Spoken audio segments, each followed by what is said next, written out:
हर कहानी का अपना एक सच होता है। वो सच क्या है, कितना है, वो कहानी कहने वाला और सुनने वाला जानता है। मैं आदित्य आपके लिए लेकर आऊँगा मनीष की लिखी हुई छोटी और दिलचस्प कहानियाँ।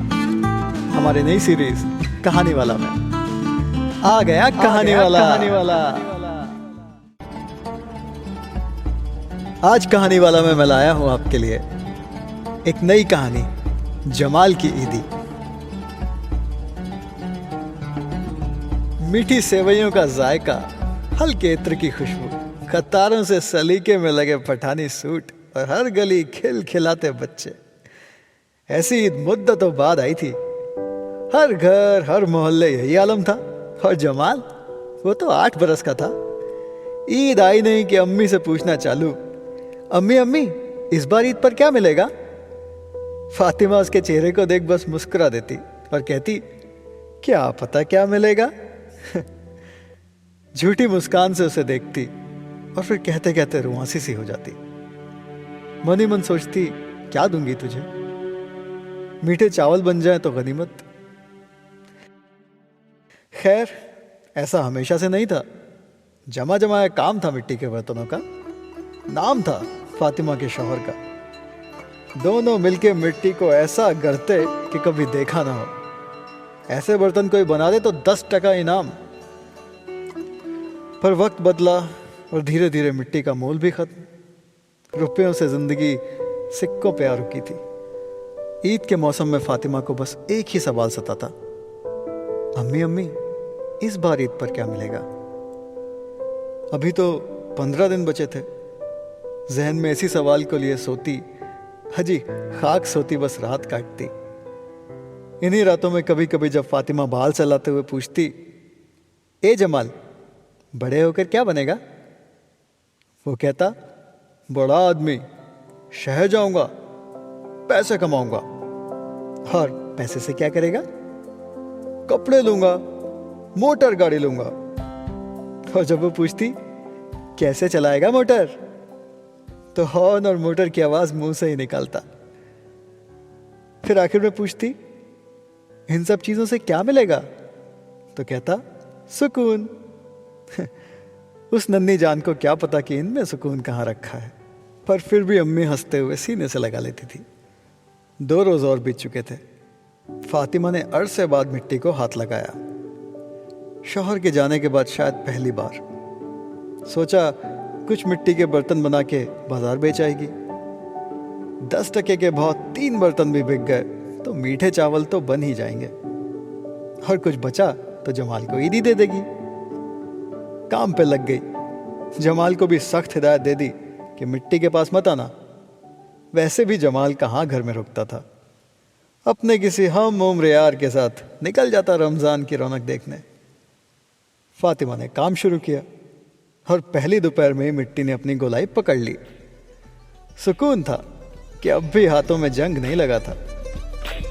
थोड़ी मिट्टी जो बची थी उसे हाथ लगाते लगाते एक नायाब चीज बन गई, मिट्टी का हवाई जहाज।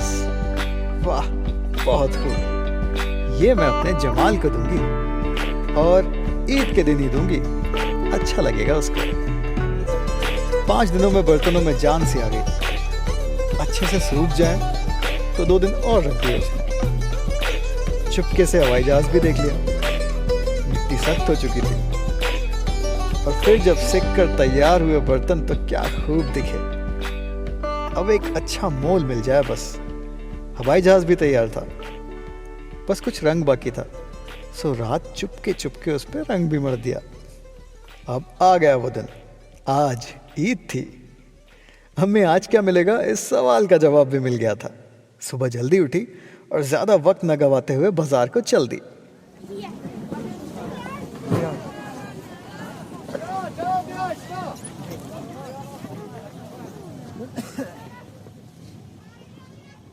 हवाई जहाज भी साथ में रख लिया। सोचा शाम को ही दूंगी, उसकी मुस्कुराहट भी तो देखनी है। रंग बिरंगे कपड़ों में सजे इंसान, पकवान और चहल पहल। उम्मीद दोगुनी थी, बर्तन तो बिक ही जाएंगे। मगर जैसे जैसे दिन निकलता गया, बढ़ती भीड़ और चमक दमक के साथ उसके बर्तनों का रंग भी फीका पड़ने लगा। सुबह दोपहर में तब्दील हुई और दोपहर शाम को दस्तक देने लगी, पर बर्तन ना बिका। लाचार आंखों से भीड़ से आते जाते लोगों को देखती और फिर कोई शख्स बिल्कुल उसके बर्तनों के करीब आकर मुड़ जाता तो दिल धक से रह जाता।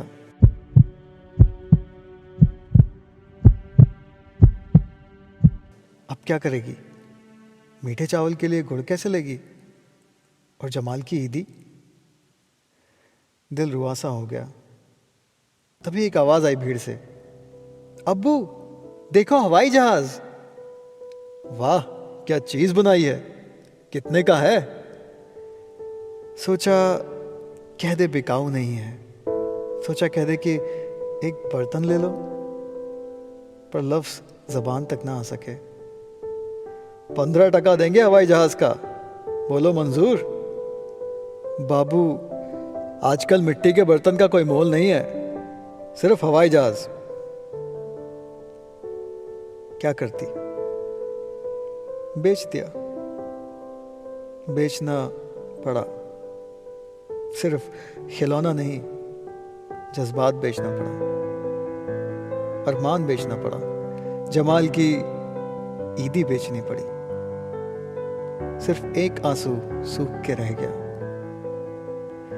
हवाई जहाज देते हुए बोली, ये लो बाबू।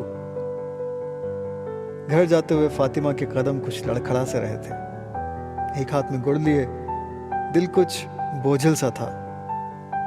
आज एक बार फिर चाहत ने जरूरतों के सामने दम तोड़ दिया। शायद जिंदगी भी इसी का नाम है।